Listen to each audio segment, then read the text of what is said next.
I would start just with a historical context for a moment, and that is in 2001. The debt of this nation collectively at the federal level was about $5.6 trillion. As of May of this year, May 16th, it approached $14.3 trillion for an $8.7 trillion increase, or an increase of 155%. We are in fiscal year 2011. This fiscal year will end on September 30th. It is anticipated that this year's deficit will be $1.5 trillion, which will be approximately 10% of the gross domestic product, the overall economy. That percentage of GDP is the highest since 1950.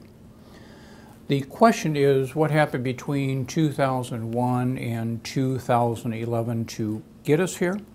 I only say this from a factual standpoint. In 2001, the Congressional Budget Office estimated that if nothing changed, the debt of the United States of America would have been paid off by 2006, and that there would have been no debt by 2006.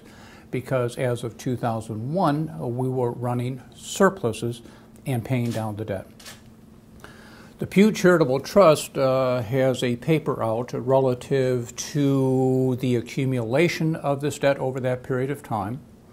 Their assertion is 4/5 of the legislative changes that have led to this horrific problem we face essentially were comprised of the tax cuts of 2001, the war in Afghanistan, the war in Iraq, and passing the Part D Medicare program without essentially paying for it.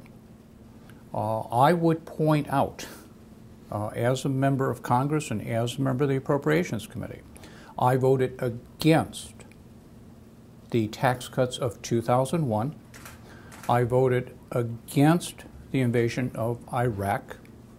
I voted against the prescription Part D program because, among other problems, we do not have the ability as a national government to negotiate with the pharmaceutical companies what we will pay them. I have, until this year, supported our endeavors in Afghanistan. I have withdrawn my support from the administration and do believe that we should have an exit plan and we should redeploy our troops. Additionally, would acknowledge that I voted for the stimulus package in 2009. Today, the Congressional Budget Office estimates that that will cost us in borrowed dollars $830 billion over its life, and that obviously is part of this picture as well.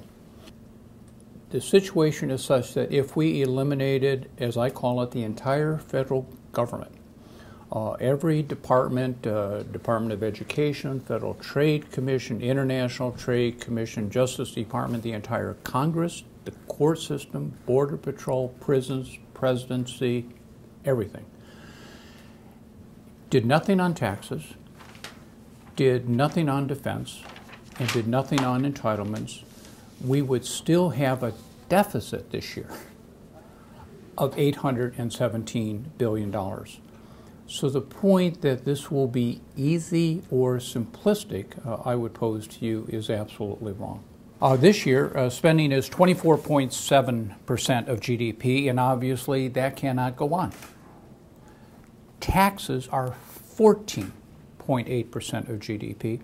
That cannot continue unabated. Would also point out, as we sit here today, that I have done my best in this Congress this year. I regret that it took us until this year to pass the 12 appropriations bills for the operation of the government of the United States. But we finally did, and I voted for the omnibus package that included all 12 measures. Those measures did increase defense spending by 1% over 2010 levels, by $4.9 billion.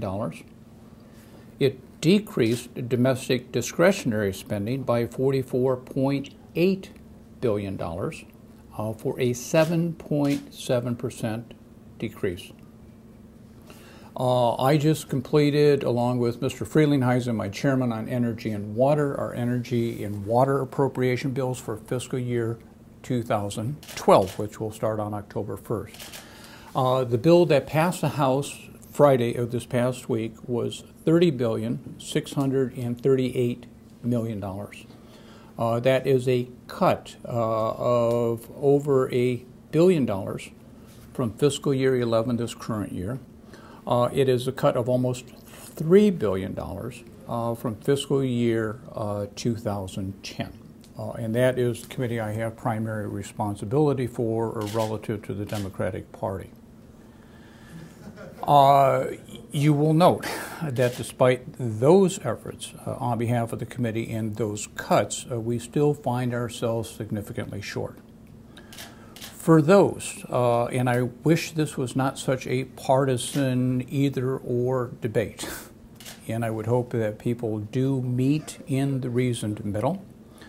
Some of my colleagues on the Democratic side have suggested that we should not touch entitlement programs. I absolutely disagree with that assertion.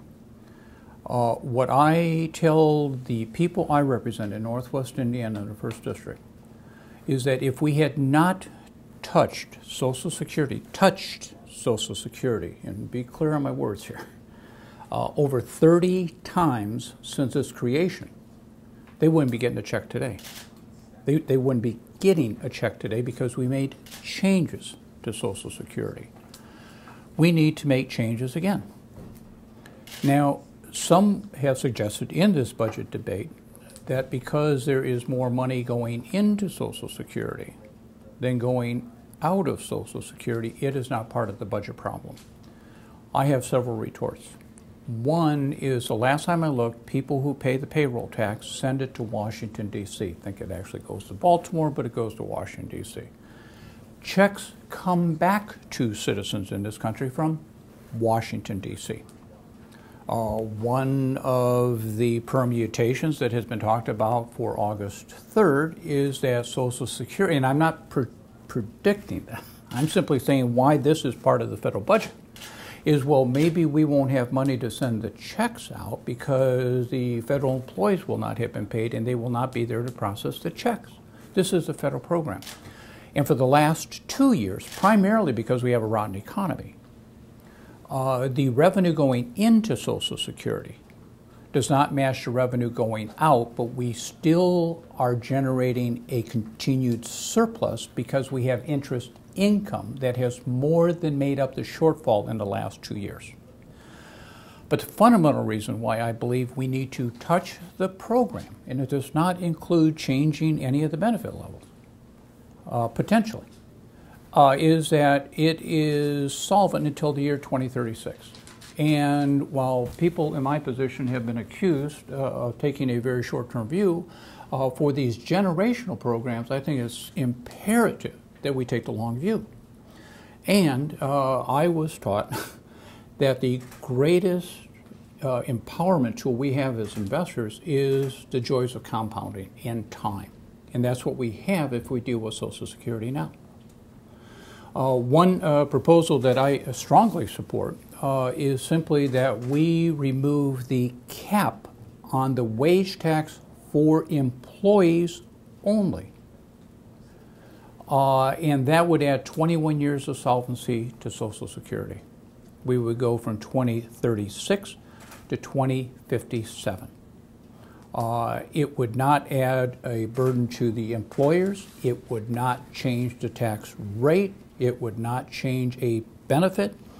But I do believe that for whoever comes in this evening and cleans this room, I'm betting they pay their Social Security tax on their wages until the end of this year. I don't. And not because I don't pay the full Social Security tax. I pay the full Social Security tax.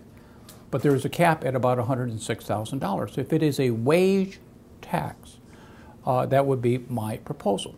Now, there have been other proposals as far as raising the age. I tell people I have an open mind about everything here.